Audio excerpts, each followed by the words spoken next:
fidèles dans le pays, comme dans la capitale Damas hier. Un responsable local du groupe HTS qui est au pouvoir donc en Syrie s'est immédiatement désolidarisé et a tenté de rassurer la population en accusant notamment des djihadistes étrangers d'être à l'origine de l'incendie. L'objectif, c'est bien sûr de rassurer cette communauté dans un premier temps et dans un second temps, c'est d'envoyer un message très fort sur la scène internationale. Les autorités islamistes au pouvoir savent très bien qu'elles sont scrutées sur la façon dont elles traitent les communautés et les minorités.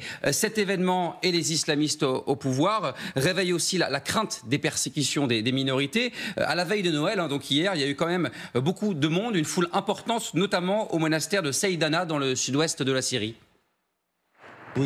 Nous sommes très heureux. Cette année est différente de toutes les autres. Elle est marquée par la joie, la victoire, la renaissance de la Syrie et la naissance de Jésus-Christ, qui est la lumière, la paix et l'amour pour le monde entier et la terre entière. Nous espérons que cette fête sera sans fin, dans le cadre de l'existence chrétienne.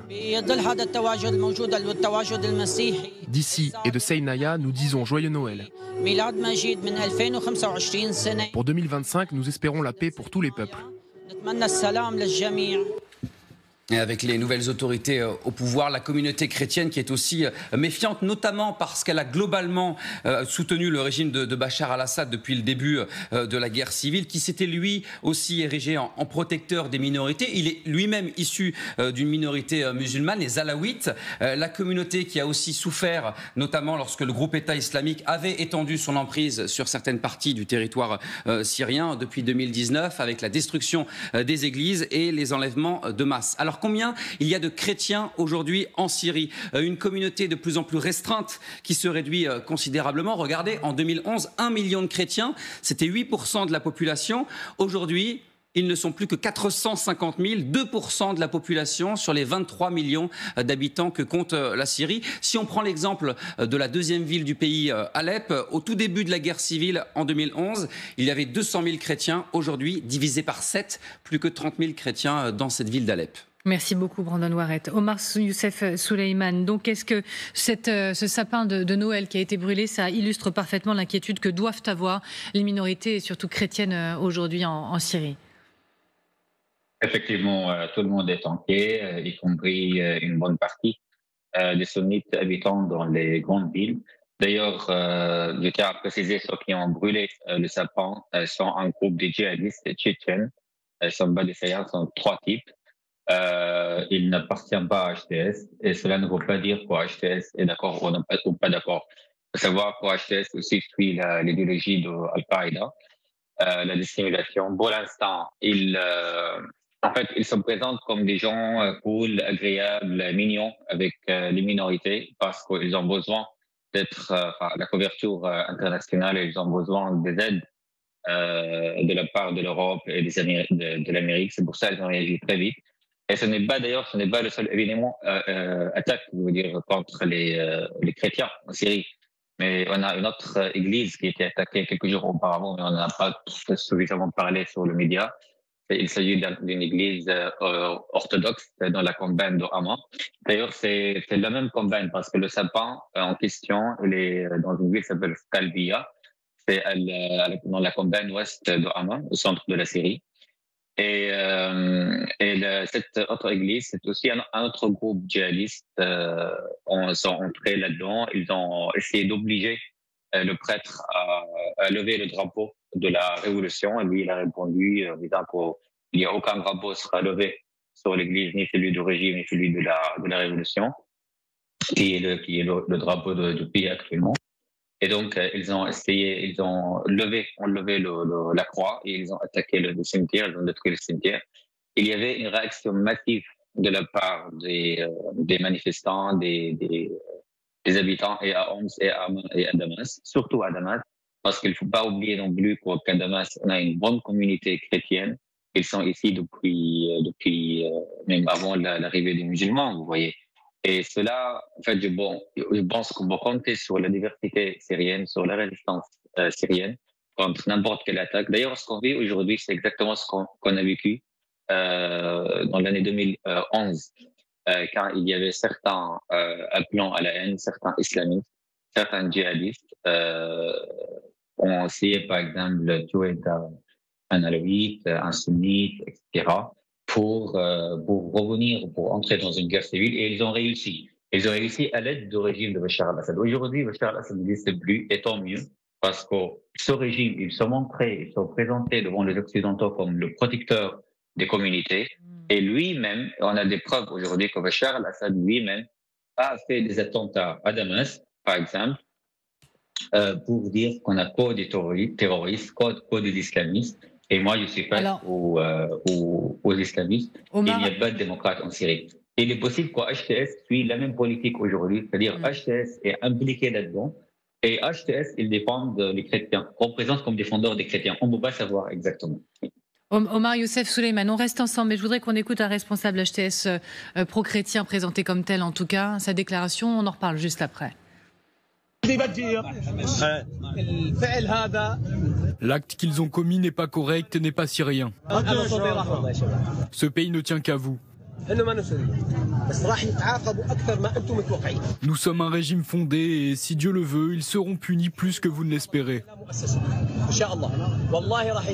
À notre tour d'analyser calmement la situation. Au matin, l'arbre sera restauré à 100%. Xavier de Giacomoni, est-ce qu'on peut avoir confiance dans ces rebelles de HTS pour, 2 semaines après la prise du pouvoir, établir une forme d'unité, de stabilité, en confiance pour les minorités, notamment chrétiennes? Ils essaient de le démontrer, en tout cas, jusqu'à maintenant. Mais il y a la communication et puis il y a les faits. Oui, on va le voir justement sur les faits. Il faudra se baser que sur les faits, c'est une évidence. Il faut aider la Syrie le plus rapidement possible, avec toute l'aide humanitaire nécessaire. Et pour le reste, pour ce qui est de la politique, pour ce qui est des vraies motivations d'HTS, il faudra voir au cas par cas. Là, a priori, l'arbre a été rétabli, les chrétiens sont un petit peu soulagés, mais il est évident que pour HTS, comme dans toutes les révolutions du même genre, ça se passe de la même manière. Au lendemain de la révolution, il y a l'euphorie, la joie, et puis après, tous les groupes armés qui réclament leur part du gâteau. HTS n'est pas tout seul, HTS n'a pas marché tout seul sur Damas. Il y a plein de petits groupes, plus ou moins djihadistes, plus ou moins islamistes, qui sont aux côtés d'HTS, qui ont permis de renverser Bachar al-Assad, que HTS va devoir en quelque sorte mettre au pas. Ce qui était déjà fait d'ailleurs dans le gouvernorat d'Idlib, lorsqu'ils en avaient la charge jusqu'à cette révolution qui a vu tomber Bachar al-Assad.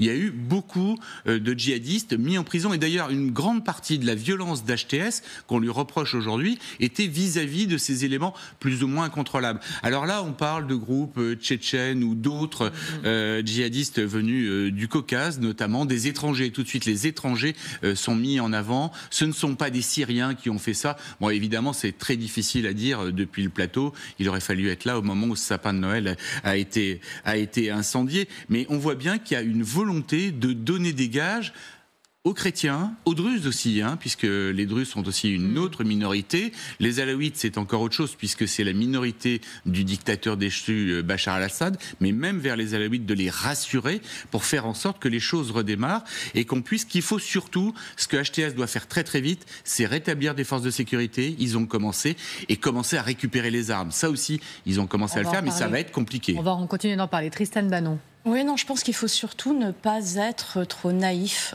sur HTS. D'abord, quand on britannique. Oui, enfin, on emploie l'un ou l'autre souvent. Ça veut dire cham dans les deux cas. Et, exactement. Pourquoi? D'abord parce que quand on regarde le gouvernement provisoire, il n'y a pas de chrétiens.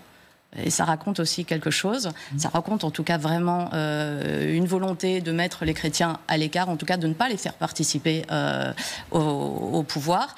Et ensuite, parce que si on regarde à Idlib, ils pratiquent la charia et il y a ce qu'on a improprement d'ailleurs appelé un impôt pour les catholiques et pour les chrétiens, et pour les juifs, qui est en réalité, si on fait la traduction littérale du mot, alors je vérifie parce que je suis sûrement mauvaise dans la prononciation, jizya, qui est dans la charia, c'est en réalité une amende.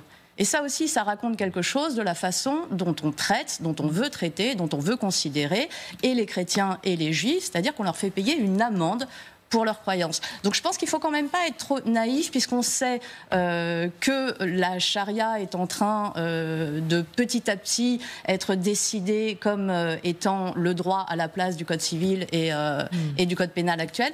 Il faut peut-être arrêter d'être, nous, ici, en France, très naïf, comme on l'a été quand Kaboul a été repris et qu'on a parlé des talibans 2.0 inclusifs, et ne pas trop se voiler la face en écoutant des discours qui ne sont que des discours. Omar Youssef Souleymane, on insiste vraiment sur ce point. HTS dit avoir renoncé au djihadisme. Là encore, est-ce que c'est de la communication parce que HTS s'est scruté et par le monde entier, et est-ce que c'est durable, ou on a toutes les raisons aujourd'hui d'en douter, sachant que d'autres groupes pourraient également décider de l'extérieur de faire à nouveau de la Syrie un sanctuaire djihadiste? Il ne faut pas oublier qu'on a aujourd'hui 80 groupes armés islamiques en Syrie. 80. Et chaque groupe a été créé dans une condition différente. Certains sont anciens Daesh, certains étaient rémunérés par le Qatar, d'autres par les Turquies, etc. On a des Syriens, pas Syriens. C'est vraiment le chaos, vous voyez. Et on aura évidemment des attaques parallèles contre les chrétiens et les autres. Par exemple, il y a quelques jours, on avait une grande manifestation à Damas, au cœur de Damas, pour appeler à créer un État laïque. Malheureusement, ces jeunes qui ont fait la manifestation ont été attaqués d'une manière terrible. Aujourd'hui, le combat, c'est entre les islamistes et les laïcs. Vous voyez. Les laïcs qui appellent à faire un État pour les droits d'hommes et femmes, contre pour les minorités et les majorités, un État de droit et un État d'égalité. Alors, hier, par exemple, Jolani a fait une grande réunion pour lever les armes de tous les groupes et intégrer tous les groupes armés dont la nouvelle ministre de la Défense. Alors, l'idée est intéressante. Il ne faut pas oublier, ça je pense qu'il faut être très, très, très méfiant. Et là, je poursuis ce que Tristan a indiqué, qu'on ne doit pas être naïf en Occident. D'ailleurs, par rapport à Al-Jizya, je pense qu'elle n'était pas appliquée dans Al-Zib par rapport à la charia contre les chrétiens et les juifs. Et ça ne veut pas dire pour HTS ne faut pas l'appliquer, évidemment. Mais juste pour info. D'autres choses, je pense que pour l'instant, ils sont en train de faire comme les mignons, vous voyez. Ils sont en train de faire les cools, les doux pour les chrétiens, pour les alaouites. Ils assurent tout le monde. Aujourd'hui, là, dans quelques heures, Jolani va rencontrer des chefs alaouites, c'est-à-dire des hommes de religion alaouites, pour les rassurer. Et moi, je pense que ça, c'est très dangereux ce qui se passe. Parce qu'il y a quelques jours, il a rencontré des religieux druzes. Il a rencontré des religieux chrétiens, et là, il va rencontrer des religieux alaouites, pour montrer au monde entier et pour dire à la société syrienne, mais regardez, vous m'envoyez des cheikhs, des imams, des hommes de religion. Donc on va faire un État religieux. Ça va pas être un État laïque. Là, il va déclarer ça dans 1 ou 2 mois maximum. Et or, ce n'est pas les seuls qui représentent les communautés. Par exemple, chez les alaouites, on a beaucoup de laïcs opposants au régime d'Assad. Ils sont sacrifiés pour la libération de la Syrie de ce régime. Donc la situation est très grave et je pense qu'on doit vraiment aider les démocrates en Syrie d'une manière ou d'une autre avant que ce soit trop tard. Merci beaucoup Omar Youssef Souleymane, écrivain franco-syrien, d'avoir été avec nous. Merci à vous, je vous souhaite de bonnes fêtes malgré le contexte bien sûr difficile. On l'imagine, Yael Gauze et Tristan Banon. Omar Youssef Souleymane le disait, et Tristan aussi, pas de naïveté vis-à-vis de ce nouveau régime d'islamistes, dire modéré ou pas, ça n'a pas de sens, d'islamistes, et en même temps ne pas laisser tomber, c'est-à-dire être garder nationaliste, c'est bien, islamiste, nationaliste, c'est ce qui, à l'instant T, paraît convenir, islamiste, nationaliste. Donc nationaliste, islamiste. Ce qui les détache d'Al-Qaïda, notamment. Et ça veut dire, pour les puissances occidentales, garder le lien, c'est ce qui se passe. La France est de retour, diplomatiquement. Un groupe de 4 diplomates est arrivé le 17 décembre. Ils sont sur place, ils reprennent possession des emprises françaises à Damas, lycée français, ambassade, tous les bâtiments liés à cette présence diplomatique. Nous étions absents depuis 12 ans en Syrie, la France. Ça fait suite à un défilé de visites du Royaume-Uni aussi, des Nations Unies. Vous savez que Joe Biden a repris contact aussi également avec la Syrie. Donc effectivement, on jugera sur pièce, mais il ne faut pas non plus être absent de ce qui est en train de se passer. C'est un peu on est dans une période de surveillance, un peu de crash test grandeur nature. Et je précise que les rebelles tentent de donner des gages, également en ce qui concerne des portés disparus. Un Américain, Austin Tice, qui est un journaliste qui est porté disparu depuis une dizaine d'années, les rebelles disent coopérer pour rapporter les preuves de vie de cet homme. Il serait bien en vie. Oui, Tristan Manon. Non, je voulais rebondir sur ce que disait Omar Youssef Souleymane, qui disait qu'on était très loin de la possibilité d'un État laïque, en fait, et on est d'autant plus loin de la possibilité d'un État laïque que quand on voit l'article 3 de la Constitution syrienne actuelle, en son point 2, il dit quoi? Que le droit musulman est la source du droit applicable, donc la charia. Qui est déjà la charia, oui. Ce qui est la charia. Et une autre chose, c'est que Joulani, qui est donc le chef d'HTS, suit les pas de Taïmiya. Et Taïmiya, qui c'est un homme qui a lancé 2 fatwas, l'une pour supprimer les alaouites et une autre pour supprimer les druzes. Donc on n'est pas dans de l'inclusion du tout et ça ne se profile pas comme ça. Et je pense qu'on gagnerait tous à l'analyser comme ça pour justement mieux y répondre qu'à continuer de se bercer de belles illusions. Pas de naïveté, donc ça on l'aura bien en tête.